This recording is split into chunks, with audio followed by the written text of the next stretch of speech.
My next guest picked up his Bellator debut victory at Bellator 259, beating Brett Johns. And of course, it is the Italian gangster himself, Danny Sabatello. How are you, sir? Doing great, man. How are you? I'm good. Thank you for the time. And as I was saying before we went live, wow, what a huge win over a tough veteran fighter. You really made a name for yourself coming into this Bellator promotion. Tell me, what was the game plan going into this one? Yeah, the game plan was pretty simple. Just go in there and kick the shit out of him. We loved the matchup ever since it was introduced. I know that guy kind of has a similar style to mine. He's real grappling heavy, but doesn't mind mixing it up on the feet. So I really liked it because I'm better everywhere than him. He likes to grapple, but my grappling's better. I didn't really see too many issues with that matchup. You never really know in there because it's a fight, of course, but I didn't really see any problems with him. The only way he would have beat me is if he would have caught me on the feet or caught me in a submission. But my defense is too intact and I'm too technical to even get caught. So I knew it was going to be a good fight from the start of it. And you took this fight on short notice. I believe it was 5 or 6 days notice. Did that give you any pause? I'm not sure what that weight cut is like for you, but when you get a big name like this, did you just jump at it or did you have any hesitancy? Yeah, right when I got the call from my manager, Jason House, my eyes lit up like it was Christmas morning. That's a matchup and an opportunity that you just dream of. Not only do you get the short notice fight, but you have the opportunity to steal this guy's thunder. That's 17-2, 5-2 in the UFC, 2-fight win streak. It was just awesome. But of course, that weight cut is it's never easy. No matter what, and then to have to cut that weight on 5 days is just makes it even tougher. To be all honest about it, I was really only focused on the weight cut for the fight week. Which has its pros and cons because I'm not overthinking the fight, over analyzing certain positions. All I'm really thinking about is cutting this damn weight. And even when I first got there, you got to go through a 24-hour quarantine protocol. So I'm in the room just shadow boxing in a sweatsuit and I'm just jumping rope. It's miserable, but got the job done, got the weight off, and then it was time to worry about the fight. How much weight did you have to cut? So the commission sometimes fines you when they find out you cut a lot of weight. So I don't know if they're listening right now, and just in case they are, I only cut about a pound or two. Okay, fair enough. We'll just leave it at that. Historically speaking, like for that cut to 135, like how big do you get outside of camp? Yeah, I'm not a humongous 35er, but I'm definitely on the bigger side. I would say somewhere between 155 and 160, but that's just not watching my weight at all. And then once I start dieting down, the weight kind of comes right off. But no matter what, those last 10 pounds suck. Those are just going to be a bitch. But I've been cutting weight my whole life. I've been wrestling since I was 4 years old, and cutting weight is just a part of this thing. One thing I will never do is I will never miss weight under any circumstances. It always pisses me off when all these fighters are missing weight and they're all undisciplined, and there's really just no excuse for missing weight. If you're going to miss weight, go up to the next weight class. That's it. I think the penalty for missing weight should be 50% of your purse, and then you have to go up the next fight. I think these fighters that are missing weight are just mentally weak. They're pussies, and it shouldn't happen. I will never miss weight. Yeah, I love that answer. Now, you've beaten some tough guys in the past. I mean, you had that Contender Series win. I'm a big fan of Damon Blackshear, and you went in there and beat him, retained your belt there for Titan FC. But beating Brett Johns, I mean, that has to be just enormous for your confidence, right? Did that win and what you did to a UFC veteran really just kind of take your belief in yourself to another level? Yeah, absolutely. I'm already a confident individual, and I think the highest of myself, and I know I can be a world champion. But it's one thing to say these things and believe these things, and there's another thing to get in there and do it. A lot of things go into the fight. There's the pre-fight, there's the weight cut, there's the, who's going to show up under the lights, there's the injuries going in. So once you actually go in there and you do it, and you can do what you say, it gives you even more confidence. Going into this fight, I knew I could beat Brett Johns. Like, I knew it. But you still, at the end of the day, got to go in there and do it. And everything is different under those lights. You'll always hear from fighters, this guy and that guy is so good in the gym, and then once they get in the octagon, it's different. It's totally true. You got to show up either way. So the fact that I was able to not just beat a guy like Brett Johns, but to dominate him is just, I'm just so happy about it. Yeah, no doubt about it. Now, Brett actually beat one of your training partners. I'm sure he's one of your friends. He's like one of the nicest guys on the planet, Tony Gravely, in the UFC. Did that give you a little added motivation? And how sweet was that for you guys as a team to kind of get that win back? Yeah, absolutely. He's fought two of my training partners, actually, Pedro Munoz and Tony Gravely. So even before the fight, I kind of texted those guys since it was short notice. I didn't really get to see them. Just asking them, was there anything you kind of felt in there or saw in there that I should be aware of? And it was really the same answer from both of them. I'm better than this guy. Just go in there and beat the shit out of him.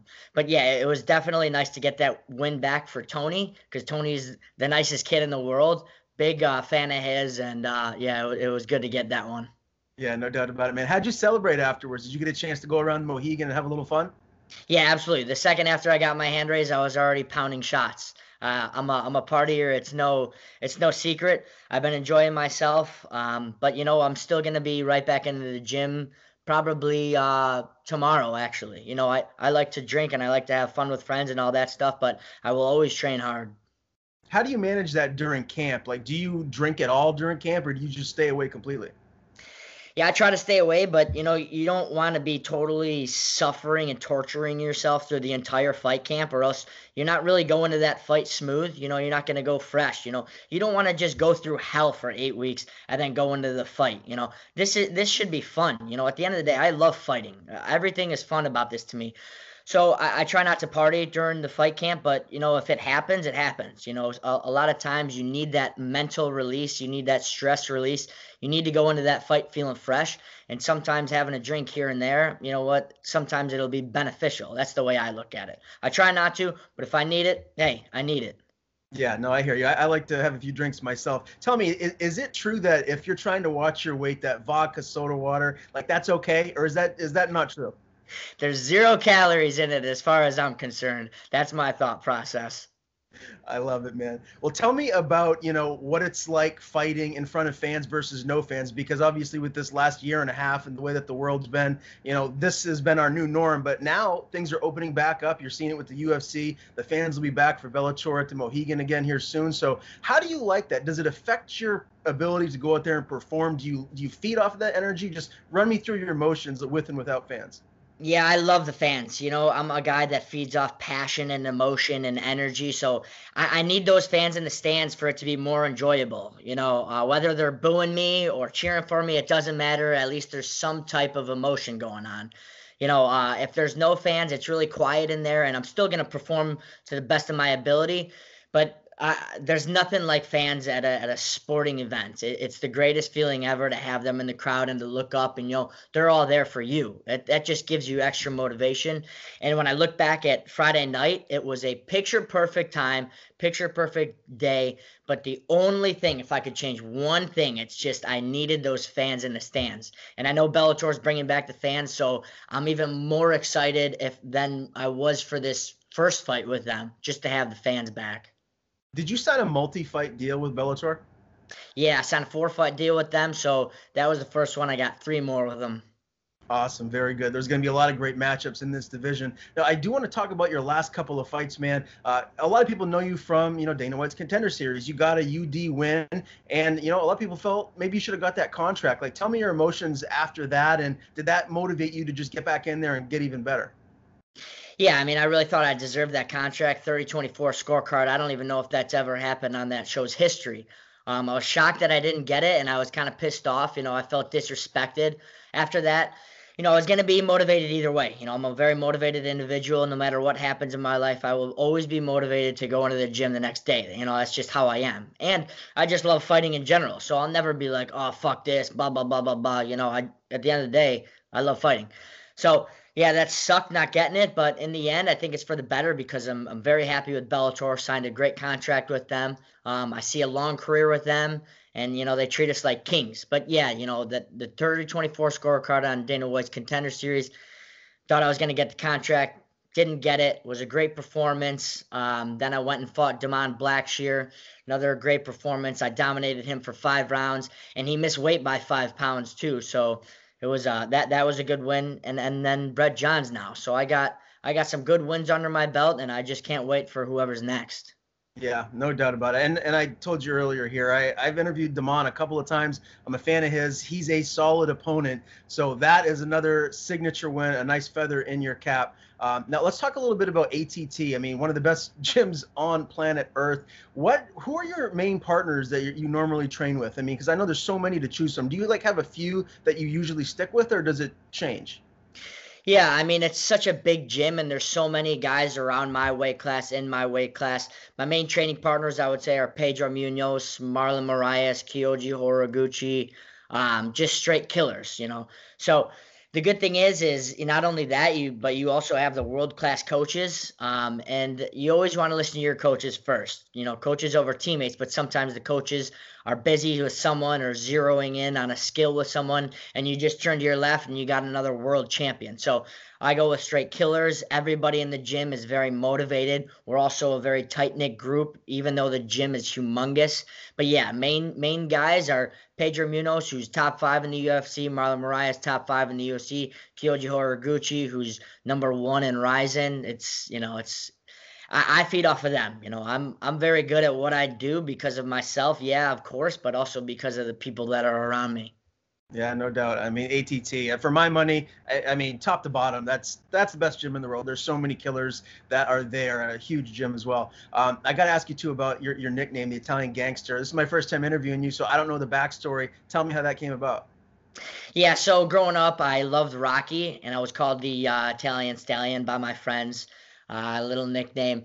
And then it was in like college, I think, and it was like almost time to go pro and have my own nickname. And I didn't really want to be the Italian Stallion because that's been taken before, you know. It's Rocky Balboa, and I would also fuck up Rocky Balboa now. So I needed to make it my own.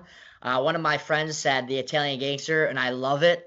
And ever since then, you know, I got all my friends saying that they were the ones that came up with it, but I don't really know who came up with it, but one of my buddies did, and I love it. Yeah, it fits you good, man. And I love the shades. Don't lose it. That just adds to the whole look, man. So keep it up. Now, this whole Bellator 135-pound division is stacked top to bottom. I saw a recent interview with you. You called out a couple of guys, but when you look at the top of the division, like how far away do you think you are from cracking into that top 10, into that top 5, maybe fighting for a title? Like, tell me your thought process as far as the rest of 2021 here moving forward. Yeah, it's tough because you never know how the rankings are going to go. You know, I honestly thought that I was going to be top 5 after a win like that over Brett Johns, but I'm not even in the rankings. You know, I was kind of pissed off about that. But at the end of the day, those people can go fuck themselves. They don't understand what they're talking about. So it's tough. I hope I get a ranked guy in my next fight. You know, I've been calling out Josh Hill, Cass Bell, and Jornal Lugo. Those are like 6, 7, 8 maybe.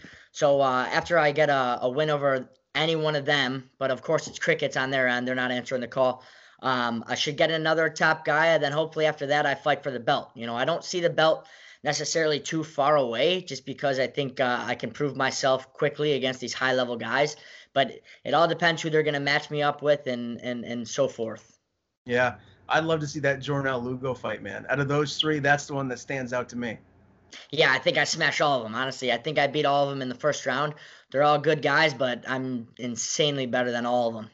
Yeah, well, it's an unbelievable addition to the Bellator roster. Congratulations again on your Bellator debut victory. Dominant performance. It's awesome to have you here in Bellator, one of the best promotions in the world. Pleasure interviewing you for the first time. Before I let you go, man, tell people where they can find you on social media, and if you have anyone to thank, the floor is yours. Yeah, I'm Shock This World on Instagram. You can follow me there. And Sergio Pettis, I'm coming for that fucking belt.